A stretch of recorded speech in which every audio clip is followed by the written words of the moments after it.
যেহেতু ঢাকা থেকে নির্বাচন করব এটা মোটামুটি নিশ্চিত।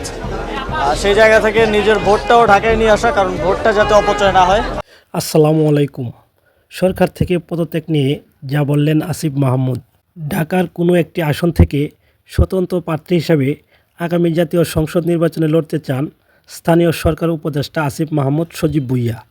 তিনি বলেন, কবে নাগাদ পদত্যাগ করব সেটা সরকারের উচ্চ পর্যায়ের সিদ্ধান্তের উপর অনেক কিছুটা নির্ভর করছে।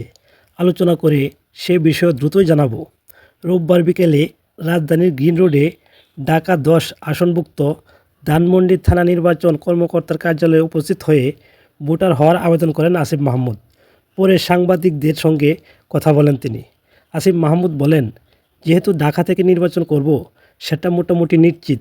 সেই জায়গা থেকে নিজের ভোটটাও ঢাকা নিয়ে আসা, কারণ ভোটটা যাতে অপচয় না হয়।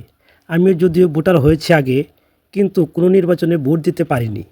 আমি ভোটার হওয়ার পর দুটো নির্বাচন হয়েছে, 2018 ও 2024 সালে। সে সময় কেউ ভোট দিতে পারেনি। নির্বাচনে যাতে ভোট দিতে পারি সেটা নিশ্চিত করলাম। নির্বাচন কোথা থেকে করব এ বিষয়ে এখনও চূড়ান্ত কোনো সিদ্ধান্ত হয়নি, তবে ঢাকা থেকে করব ইনশাআল্লাহ।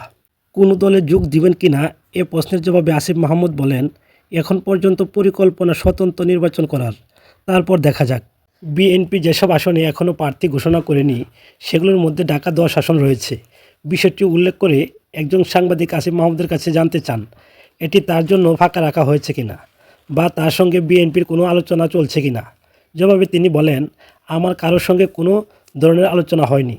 কোনো রাজনৈতিক দল কোনো আসন ফাঁকা রাখলো কি রাখলো না সেটা আমার জানার বিষয় না।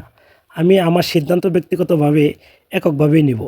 এক প্রশ্নের জবাবে আসিফ মাহমুদ জানান, সরকার থেকে পদত্যাগ করার পর ধানমন্ডি এলাকায় থাকার পরিকল্পনা তার রয়েছে। সেই জায়গা থেকে ওই এলাকার ভোটার হচ্ছেন, যাতে ভোটটাও অপচয় না হয়।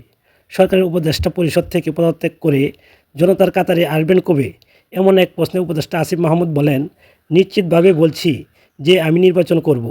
কবে নাগাদ পদত্যাগ করব সেটা আপনারা জানেন। সরকারের উচ্চ পর্যায়ের সিদ্ধান্তের উপর অনেক কিছু নির্ভরশীল করছে। আলোচনা করে দ্রুতই আপনাদের সে বিষয় জানাবো। সুপ্রিয় দর্শক, আসিফ মাহমুদ সজীব ভুঁইয়ার পদত্যাগ নিয়ে আপনার কি মন্তব্য অবশ্যই কমেন্টসে লিখবেন। নিয়মিত ভিডিও পেতে চ্যানেলটি সাবস্ক্রাইব করে রাখবেন। আসসালামু আলাইকুম।